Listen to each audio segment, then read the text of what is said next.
Facebook, WhatsApp, Instagram వంటి social messaging యాప్లలో ఇప్పుడు ఎక్కువ మంది ఎమోజీలని వాడుతున్నారు.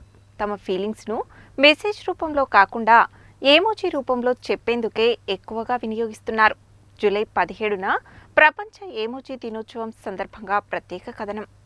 వాట్సాప్లలో అధికంగా మెసేజ్లు పంపుతూ ఉంటారు. ఒకప్పుడు ఇష్టమైన వారితో మాట్లాడడానికి గంటల తరబడి ఫోన్లో మాట్లాడేవారు. కానీ కాలంతో పాటు అంతా మారిపోయింది. ఇప్పుడు ప్రజలు కాల్స్కు బదులుగా అనేక మెసేజింగ్ యాప్లలో చాట్ చేయడానికి ఇష్టపడుతున్నారు. చాటింగ్ సమయంలో తమ ఫీలింగ్స్ చెప్పడానికి మాటల కన్నా ఎమోజీలను అధికంగా ఉపయోగిస్తున్నారు. తమ భావాలను వ్యక్తీకరించడానికి ఈ ఎమోజీలను ఉపయోగిస్తారు.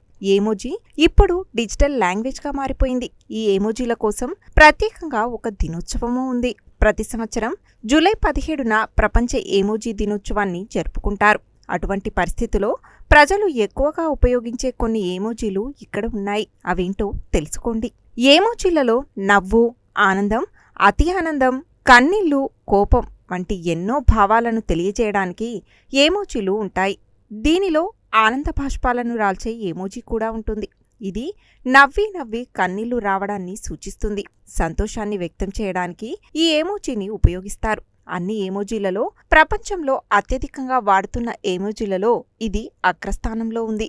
కుడి చేతి బొటనవేలిని చూపించే థమ్సప్ ఎమోజీని కూడా అధికంగా వాడుతున్నారు. ఈ ఎమోజీని ఏదైనా అనుమతి ఇవ్వడానికి, అంగీకరించడానికి ఉపయోగిస్తారు. పని సక్రమంగా పూర్తయిన తరువాత ఒకరికొకరు పంపుకోవడానికి కూడా ఉపయోగిస్తారు. రెడ్ హార్ట్ ఎమోజీ ప్రేమ, ఆప్యాయత, కృతజ్ఞతను చూపిస్తుంది. ఇది అనేక సోషల్ మెసేజింగ్ ప్లాట్ఫామ్లలో డిఫాల్ట్ ఎమోజీ ఎంపికలలో ఒకటిగా కూడా కనబడుతుంది. ఎమోజీలో కళ్ళ స్థానంలో 2 లవ్ సింబల్స్ ఉంటాయి. దీన్ని కూడా వాడుతున్న వారి సంఖ్య ఎక్కువగా ఉంది. చిరునవ్వుతో ఉన్న ముఖం కూడా ఎక్కువ మంది వినియోగిస్తున్నారు.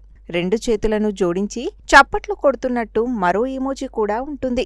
దీన్ని కూడా అధికంగా వాడుతున్నారు. ఈ ఎమోజీని సాధారణంగా ఆశ, ప్రశంసలకు ఉపయోగిస్తారు.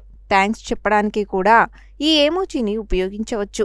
బిగ్గరగా ఏడుస్తున్న ఏడుపు ఎమోజీని వాడే వారి సంఖ్య కూడా చాలా ఎక్కువగానే ఉంది.